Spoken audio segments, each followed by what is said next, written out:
Hello everyone and welcome to Study IQ IAS. मेरा नाम है Rishabh and we are here to discuss about a topic that is related to economics, economy optional and GS paper 3 और इस topic का नाम है green washing.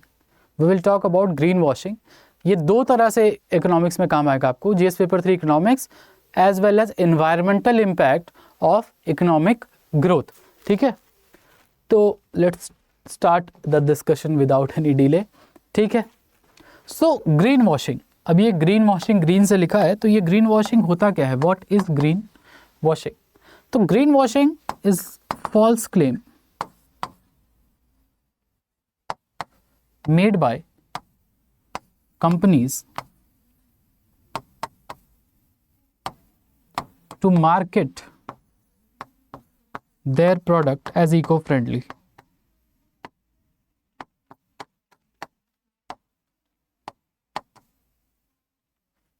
Eco-friendly.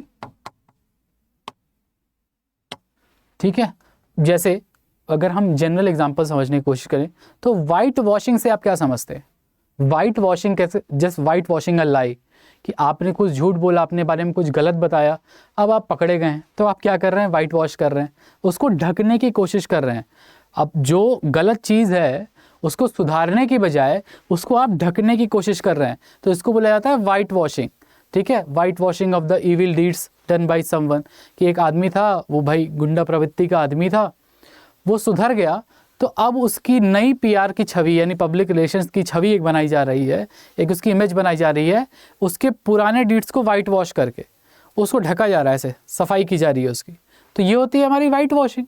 ठीक है, तो उसी तरह गलत चीज़ें जो इन्वायरमेंट फ्रेंडली तो नहीं है, ठीक है, जैसे मेथड्स ऑफ प्रोडक्शन हो सकता है इन्वायरमेंट फ्रेंडली ना हो, या पैकेजिंग में इन्वायरमेंट फ्रेंडली ना हो, ठीक है, the quality of input goods environment friendly ना हो, लेकिन उस चीज़ को छुपा के गलत तरीके से कंज्यूमर के पास कॉरपोरेट्स का ये पेश करना that whatever we are manufacturing, making और presenting to you is environment friendly. तो the wrong marketing done by the corporates so that they can make false claims, ठीक है, and greenwash their actual carbon emissions और greenhouse gas emissions so that the people who are going to buy it, यानी जैसे हम लोग गए खरीदने के लिए और लेबल पे देखा इको फ्रेंडली, तो हमें लगा कि अरे चलो अच्छा है, हम कुछ काम तो आ रहा है एनवायरनमेंट के, ठीक है, तो हम गए वो इको फ्रेंडली प्रोडक्ट खरीदे. अब ऐसे इको फ्रेंडली प्रोडक्ट्स जो होते हैं वो जनरली जो सिंपल प्रोडक्ट्स जो बिना इको फ्रेंडली टैग के आते हैं उससे महंगे होते हैं. So these companies also charge a premium when they write eco friendly product. So these companies also charge a premium when they write eco friendly product. तो अब ये कंपनीज दो जगह खेल रही है, एनवायरनमेंट के साथ धोखा हो रहा है, ग्रीन वॉश किया जा रहा है, पब्लिक के साथ धोखा हो रहा है, पब्लिक को लग रहा है कि भाई कुछ ऐसा कर रही है कंपनीज, तो हम भी चलो वैसा सामान खरीदते हैं, कुछ ऐसा प्रोडक्ट खरीदते हैं जैसे हम भी कुछ कंट्रीब्यूट कर सके एनवायरनमेंट फ्रेंडलीनेस को. और तीसरा हाई कॉस्ट, ठीक है, they charge a premium, the companies charge a premium. तो ये हुआ पहली बात कि ओवरऑल ग्रीन वॉशिंग क्या है. अगर इसका एग्जाम्पल हमें समझना हो ग्रीन वॉशिंग का, तो कई बार आपने देखा होगा कि कंपनीज लिखती हैं, अगर हमें इसका एग्जाम्पल देखना हो,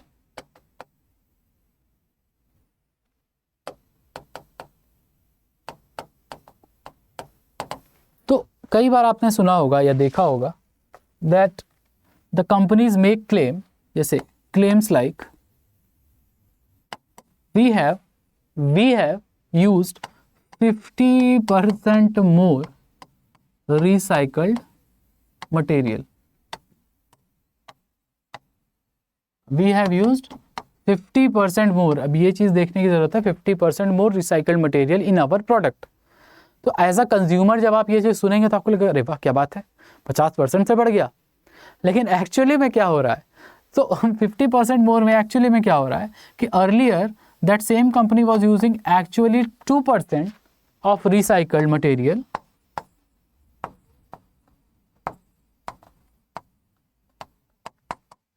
और अब जब 50% मोर हो गया तो 50% more of 2% will be what? 3%. यानी 50% मोर मतलब 1% और बढ़ गया।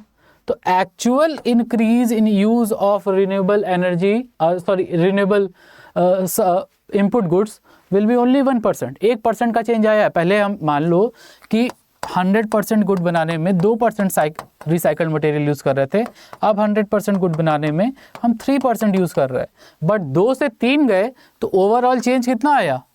50% more. So that's how they market their products to green wash or to play with the minds of the consumers that they are doing good to the environment.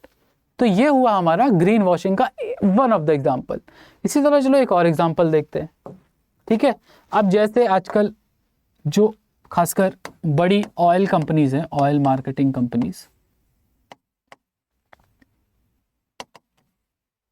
They are trying to play good cop. इसका यह मतलब है because oil companies जो होती हैं वो सबसे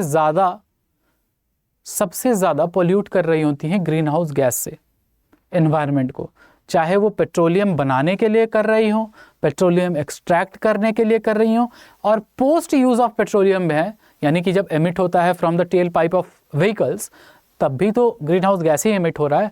so overall oil industry is the most polluting industry in the world globally.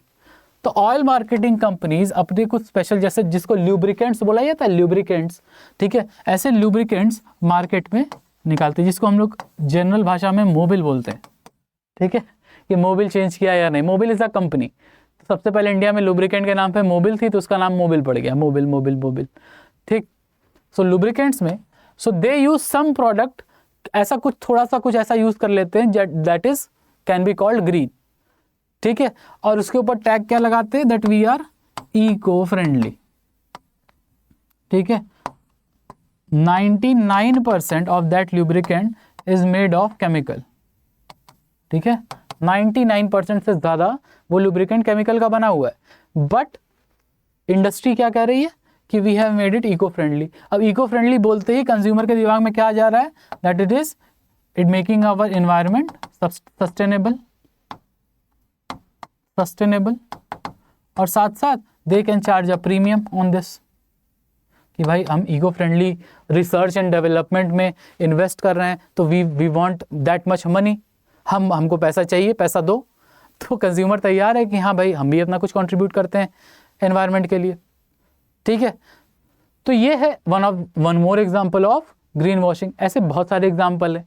तो I want that you think about it, आप इस बारे में सोचिए और अपने कमेंट सेक्शन में लिखिए कि आपको क्या लगता है ग्रीन वॉशिंग के और कितने एग्जाम्पल हो सकते हैं, और क्या क्या एग्जाम्पल आपने ग्रीन वॉशिंग के देखे हैं जहां पे कंपनीज गलत तरीके से गलत मार्केटिंग करके ये जताती हैं कि हम इको फ्रेंडली या एनवायरनमेंट फ्रेंडली काम कर रहे हैं, ठीक है। जैसे एक मैं आपको बता दूं, देयर आर पॉलीथीन बैग्स जिसमें आप कूड़ा फेंकते हैं, उसके ऊपर भी लिखा होता है recyclable, but once you have dumped it in the trash, उसके बाद आप कहीं भी वो प्लास्टिक को अलग नहीं किया जा रहा है कूड़े से उसको रिसाइकल करने के लिए, that plastic is going with that garbage, and बाद में वो लैंडफिल में जाए या उसको जलाया जाए, उसका कोई रिसाइकलिंग नहीं हो रहा है।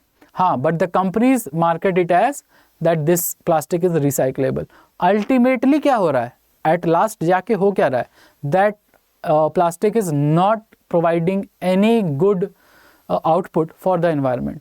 या तो जलाया जा रहा है या वो फिर मिट्टी में डाल दिया जा रहा है लैंडफिल में, और आपको तो पता ही है प्लास्टिक पोल्यूशन कितना खराब है ना। तो ऐसे और एग्जाम्पल्स अगर आपके दिमाग में आ रहे हैं, so please use your comment box और उसको डाल के देखो। अच्छा, अब इसको हाउ टू मिटिगेट दिस, अब इसको रोके कैसे। तो there are some strict guidelines from UN, ठीक है। अब यूएन गाइडलाइंस है, तो गाइडलाइंस ऐसी होनी चाहिए, द गाइडलाइंस शुड बी और शुड नॉट बी, कैसी नहीं होनी चाहिए कि ऐसी लूप होल्स ना हो, ऐसे वर्ड्स यूज ना हो जिससे दो मतलब निकल रहे हो और उसका फिर गलत फायदा उठा सके कॉर्पोरेट, ठीक है। तो ऐसे वर्ड यूज नहीं करने। तो the guideline should not be full of loop holes,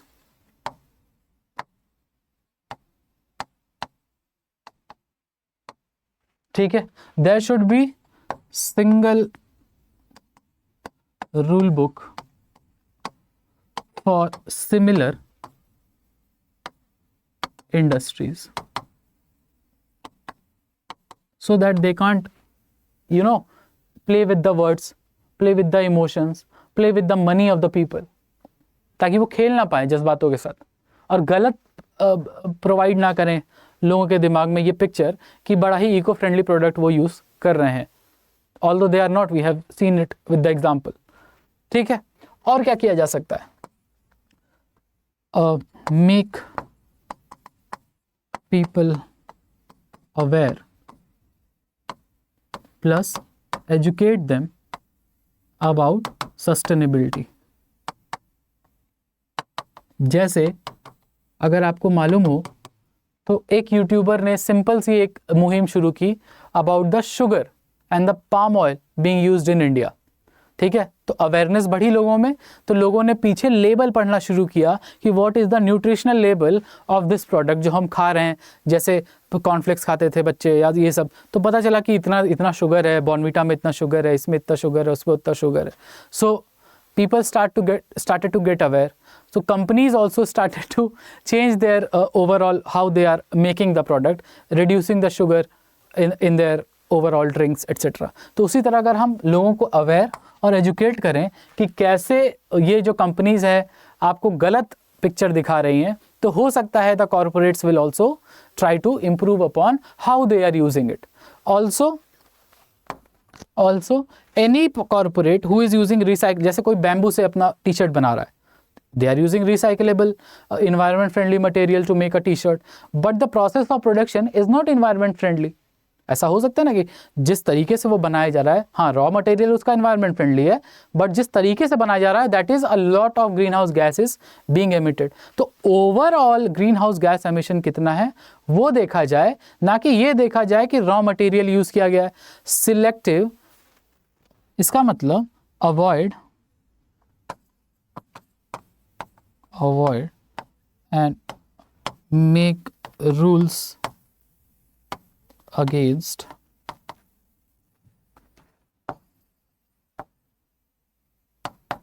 selective marketing।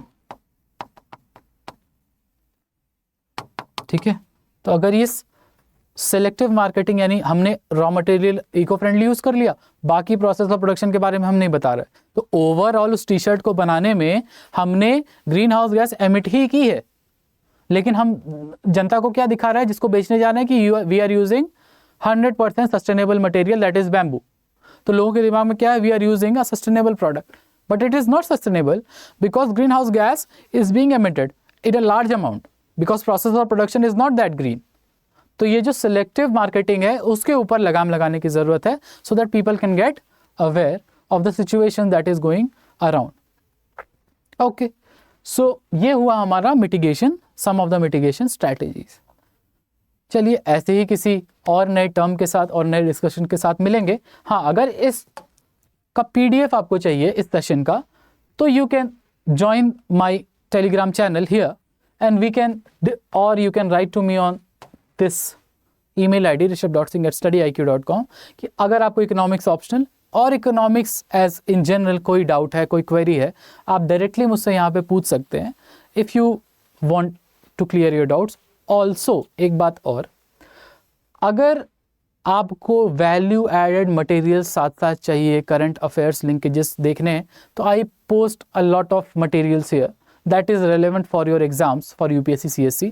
तो अगर आपको ऐसे रेलेवेंट वैल्यू एडेड मटेरियल्स चाहिए, that will also be available in this Telegram group, so you can join in here and this is the Instagram ID। अगर आपको मुझसे direct बात करनी है तो आप मुझे DM या डायरेक्ट मैसेज कर सकते हैं। You can follow me on this channel.